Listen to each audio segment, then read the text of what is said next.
Hello friends, कैसे हो आप सब लोग। Hope you all are doing well with your health, with your studies. तो आज हम हमारा पॉलिटी लेक्चर सीरीज़ का 9th चैप्टर देखेंगे, दैट इज़ फंडामेंटल ड्यूटीज़। जो लोग नए आए हैं उनके लिए मैं बता दूं कि हमने एक पॉलिटी का कोर्स स्टार्ट किया है, तो जिसका हम रेफरेंस ले रहे हैं एम लक्ष्मीकांत के बुक से। तो this course is presented by me, Rashmita Sahu. I have been selected as Police Sub Inspector of 2018, a Class 2 officer through Maharashtra Public Service Commission examination, and in 2019 I have appeared for MPSC Class 1 interview. तो friends, जो लोग first time ये video देख रहे हैं तो वो लोग जो भी उनके 8 वीडियोस मिस हुए हैं वो प्लीज़ 8 वीडियोस कवर कीजिए सो दैट आपका सीरीज़ मेंटेन रहे। तो आज का हमारा टॉपिक है fundamental duties. The original constitution contained only the fundamental rights and not the fundamental duties. हमने पहले देखा था कि original constitution में there were only fundamental rights, तो fundamental duties नहीं थे। In 1976 the fundamental duties of citizens were added. कब ऐड हुआ था? It was added in 1976. In 2002 one more fundamental duty was added.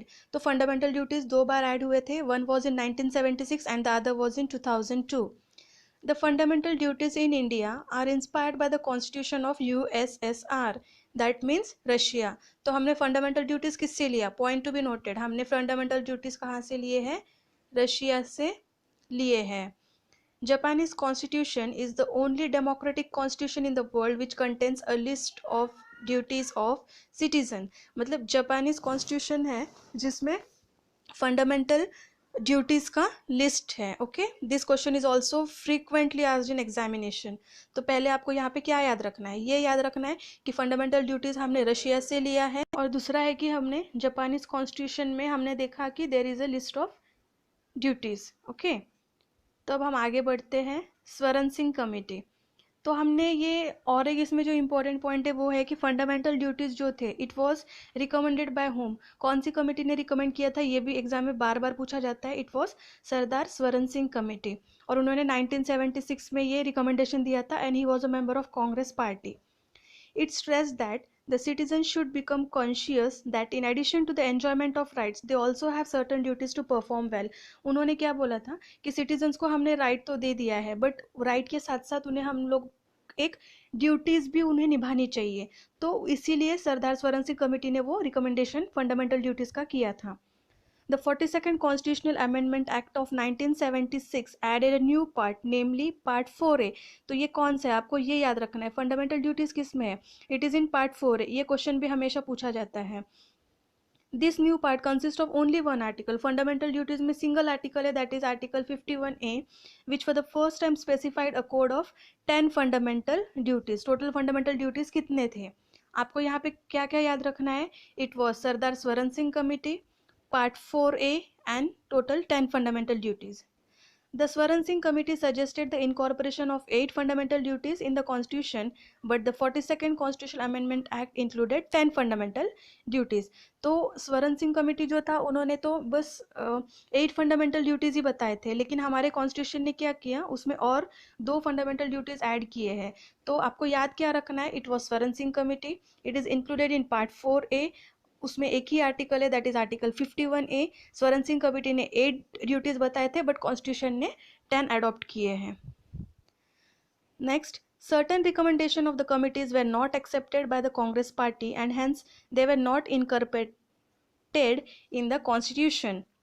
तो थोड़े ऐसे थे कि जिसको कांग्रेस पार्टी ने एक्सेप्ट नहीं किया, और वो मतलब ड्यूटीज़ हमने इसमें स्वरण सिंह कमेटी ने जो बताया था वो कॉन्स्टिट्यूशन ने नहीं लिया। तो वो कौन सा था? They said that the parliament may provide for the imposition of such penalty or punishment as may be considered appropriate for any non-compliance with or refusal to observe any of the duties. तो ये short में ऐसा है ना कि अगर एक person है जो इंडियन सिटीजन है, वो अपनी ड्यूटी ठीक से नहीं निभाता है, तो there should be some imposition of penalty on him. तो फाइन उस पर रखा जाए। तो ये कॉन्स्टिट्यूशन ने क्या किया था? इसको अडॉप्ट नहीं किया है। No law imposing such penalty or punishment shall be called in question in any court on the ground of infringement of any of the fundamental rights or on the ground of repugnancy to any other provisions of the Constitution. ये क्या बोल रहा है कि अगर ऐसा कुछ भी होता है कि अगर इम्पोजिशन ऑफ पेनल्टी होती है वो पर्सन के ऊपर, तो ये कोर्ट में मैटर नहीं जाएगा। जैसे कि हमने फंडामेंटल राइट्स के चैप्टर में देखा कि अगर फंडामेंटल राइट्स को कुछ हर्ट होता है तो the person can directly approach to the supreme court और हाई कोर्ट फॉर जस्टिस। लेकिन अगर ये इम्पोजिशन ऑफ पेनल्टी होती है तो ये पर्सन वहाँ पे नहीं जा सकता है। And the last was duty to pay taxes should also be a fundamental duties. तो सरदार स्वरण सिंह कमेटी के ये तीनों भी जो भी आपको ड्यूटीज की लिस्ट दिख रही है, थ्री, यहाँ पे कॉन्स्टिट्यूशन ने इसको अडॉप्ट नहीं किया था। ओके, तो अभी हम देखेंगे कि हमारे आर्टिकल 51A में कौन से ड्यूटीज आते हैं। First is to abide by the constitution and respect its ideals and institutions. That we should abide by the constitution and respect what? National flag and national anthem. तो friends, इसमें जो भी 10 duties है आपको ये रट्टा मारना है, बिकॉज कभी इसका सीक्वेंस पूछा जाता है, कभी इसका मिसिंग वर्ड्स पूछे जाते हैं। So this chapter is to be by hearted. Okay, second is to cherish and follow the noble ideals that inspired the national struggle for freedom. Third, to uphold and protect the sovereignty, unity and integrity of India. ये सब duties किसके हैं? एक normal Indian citizen के। To defend the country and render national service when called upon to do so, मतलब हमारे country के हम रक्षा करें और कभी भी अगर हमको कोई सर्विस के लिए बुलाया जाए तो हम उसके लिए तैयार होने चाहिए। To promote harmony and the spirit of common brotherhood, तो ये ब्रदरहुड का हमने जो देखा था वो प्रियम्बल चैप्टर में देखा था, अगर आपको याद हो तो। Amongst all the people of India, transcending religious, linguistic and regional or sectional diversities, and to renounce practice derogatory to the dignity of women.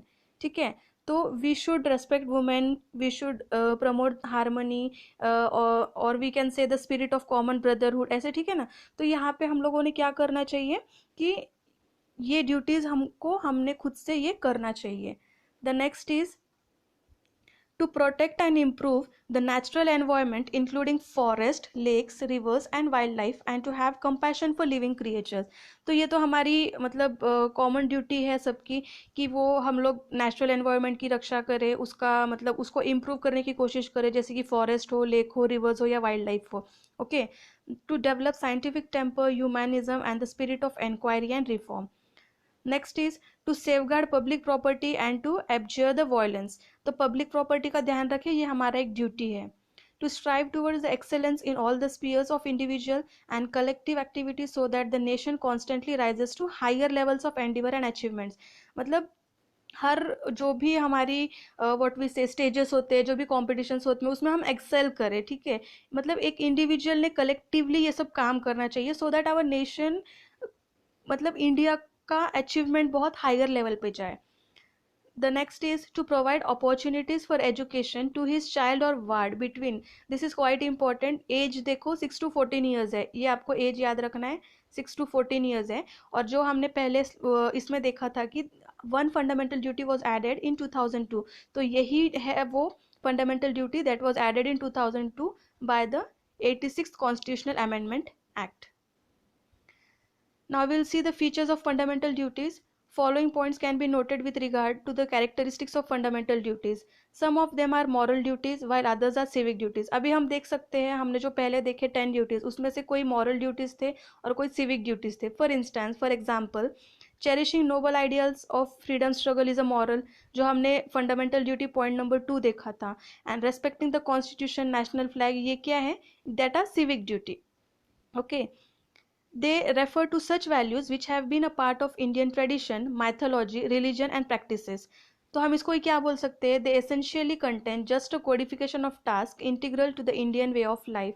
मतलब आपको ये सब बस फ्यूचर क्या याद रखने, थोड़े मॉरल थे, थोड़े सिविक ड्यूटीज थे, एंड उनका जो वो they refer to such values which have been a part of Indian tradition, मतलब जो इंडियन ट्रेडिशन के पार्ट थे, जो हमारे मैथोलॉजीज होते हैं, जो रिलीजन्स और प्रैक्टिसेस हमारे होते हैं, उसको वो रेफर करते हैं। Okay, Unlike some of the fundamental rights which extend to all persons, whether citizen or foreigners, the fundamental duties are confined to citizens only and do not extend to foreigners. तो हमने fundamental rights के chapter में देखा था कि fundamental rights थोड़े ऐसे हैं जो कि बोथ सिटीजन्स और फॉरेनर्स को लागू होते हैं, और कुछ फंडामेंटल राइट्स ऐसे हैं जो कि ओनली फॉर इंडियन सिटीजन्स है. बट फंडामेंटल ड्यूटीज जो है they are only and only for our Indian citizens. ठीक है, इंडियंस के लिए ही वो होते हैं. It is not for the foreigners. Like the directive principles, the fundamental duties are also non justiciable. जैसे हमने देखा था कि फंडामेंटल राइट्स जो है उसमें क्या किया था हमने, फंडामेंटल राइट्स में देखा था अगर उसको कुछ भी हार्म होता है तो द पर्सन और individual can go to the supreme court और high court for the justice. लेकिन डायरेक्टिव प्रिंसिपल्स जो है और फंडामेंटल ड्यूटीज जो है दे आर नॉन जस्टिसेबल. अगर इंसान वो फॉलो नहीं करता है, अगर पर्सन जो फॉलो नहीं करता है, तो we can not go to the court for justice. Okay, the constitution does not provide for the direct enforcement by the courts. However, the parliament is free to enforce them by suitable legislation. लेकिन कोई suitable legislation लगाकर parliament वो काम कर सकता है, but we cannot go for the justice. It is what? Non-justiciable. Now we'll see some criticisms of fundamental duties. The fundamental duties mentioned in Part 4A of the Constitution have been criticized on the following grounds. तो उसका criticism क्यों हुआ था? तो पहला है कि the list of duties is not exhaustive as it does not cover other important duties like casting vote, paying taxes, family planning, etc. तो इट इज़ नॉट एग्जॉस्टिव, मतलब वो क्या बोल रहे हैं कि जो हमारे 10 जो है duties that is not complete. Okay, why? Because it does not cover सब important duties like casting vote, paying taxes, family planning. मतलब ये उसमें ऐड नहीं है, इसीलिए देर वॉज सम क्रिटिसिज्म कि this is not correct. Some of the duties are vague, ambitious and difficult to be understood by the common man. मतलब अगर हम लोगों ने जो कॉमन पर्सन है जिसको इसके बारे में ज़्यादा नॉलेज नहीं है, तो ये जो फंडामेंटल ड्यूटीज़ है दे आर, मतलब उसका जो ये है ना, दैट इज़ मतलब वो अंडरस्टैंडेबल नहीं है. ओके, फॉर एग्जांपल जैसे कि हम लोग ने देखा है कि noble ideals, composite culture, scientific temper, तो ये आम इंसान को ये बातें समझ में ठीक से नहीं आ सकती है. So there should be someone to tell him. तो इसीलिए ये भी एक क्रिटिसिज्म था. The third criticism was they have been described as a code of moral precepts due to their non-justiciable character. The Swaran Singh committee had suggested for penalty or punishment for the non-performance of fundamental duties. हमने देखा था कि Swaran Singh committee ने क्या बोला था, जो भी ये ड्यूटी परफॉर्म नहीं करता है, जो भी इसके अगेंस्ट जाता है, तो there should be some penalty for that. लेकिन उन्होंने ये क्या किया था, इसको भी ना बोला था, इसीलिए that was a criticism. Fourth is their inclusion in the constitution was described by the critics as superfluous. Superfluous means what? Unnecessary. मतलब कॉन्स्टिट्यूशन में वो डाला है तो वो क्रिटिक्स क्या बोलते थे कि that was unnecessary. This is because the duties included in the constitution as fundamental would be performed by the people even though they were not incorporated in the constitution. तो क्रिटिक्स का बोलने का मतलब ये था कि अगर आप लोग फंडामेंटल ड्यूटीज का सेपरेट आर्टिकल अगर कॉन्स्टिट्यूशन में इंक्लूड नहीं भी करते, तो भी कॉमन पर्सन और एज अ इंडियन सिटीजन ये काम अपने आप ही हम लोग कर सकते थे. They also says that the inclusion of fundamental duties as an appendage to part 4 of the constitution has reduced their values and significance. मतलब उसका वैल्यू और सिग्निफिकेंस भी उन्होंने उसकी वजह से रेड्यूस हुआ है, मतलब पार्ट 4 में डालने की वजह से. तो उनका बोलना था कि they should have been added after part 3 so as to keep them on par with fundamental rights. बोलने का मतलब ये था कि पार्ट 4 में उसको सेपरेट जो ये मिला है, दर्जा मिला है, उसकी वजह से उसका वैल्यू कम हो गया है. तो इट वाज बेटर उसको पार्ट 3 में ही फंडामेंटल राइट्स के बाद वो चैप्टर ऐड करना चाहिए था. तो this way some criticisms. Okay, now we will see some significance. Criticism देखा तो अभी सिग्निफिकेंस भी देखेंगे. The citizens, while enjoying their rights, they should also be conscious of duties they owe to their country, their society and to their fellow citizens. है ना, बराबर है. अगर हम हमारे राइट्स को एंजॉय कर रहे हैं तो हमारी ड्यूटी भी है कि कंट्री के प्रति क्या है, सोसाइटी के प्रति क्या है, हमारे फेलो सिटीजन्स के प्रति क्या है, राइट. तो this was one. They serve as a warning against the anti-national and anti-social activities like burning the national flag, destroying public property. हम लोग ये नहीं कर सकते, right? तो it is what one kind of warning. They serve as a source of inspiration for the citizens and promote a sense of discipline and commitment among them. है ना, ये भी तो करते हैं कि हम लोग ब्रदरहुड का जो हारमोनी मेंटेन करने के लिए, डिग्निटी ऑफ वुमेन के लिए हम लोग जो कर रहे हैं, that is what it is a source of inspiration for citizens. Okay, they help the court in examining and determining the constitutional validity of law. They are enforceable by law. मतलब वो लॉ से enforceable है, but हम लोग justice के लिए नहीं जा सकते. Hence the parliament can provide for the imposition of appropriate penalty और punishment for failure to fulfil any of them.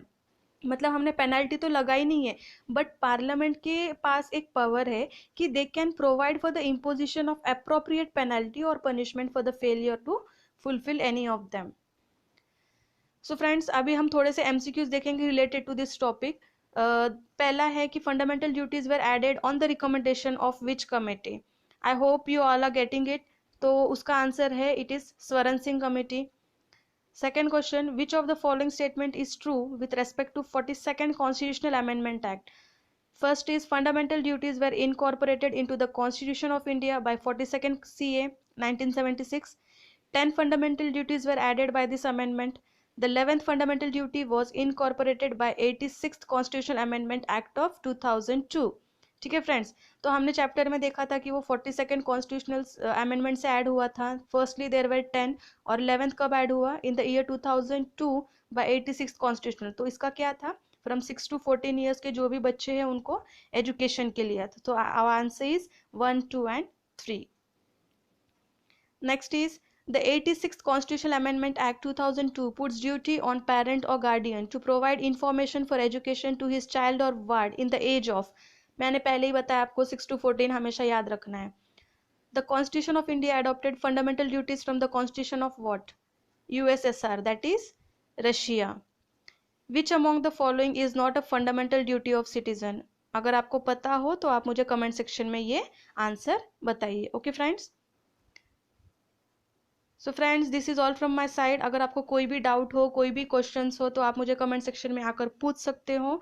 और अगर आपको पहले आपने चैप्टर्स नहीं देखे होंगे, पहले के वीडियोस आप पहले देख लो, उसके बाद आप ये सीरीज कंटिन्यू करो सो दैट आपके सारे डाउट्स क्लियर हो जाए. ओके, तो will meet in our next chapter. Till then bye bye.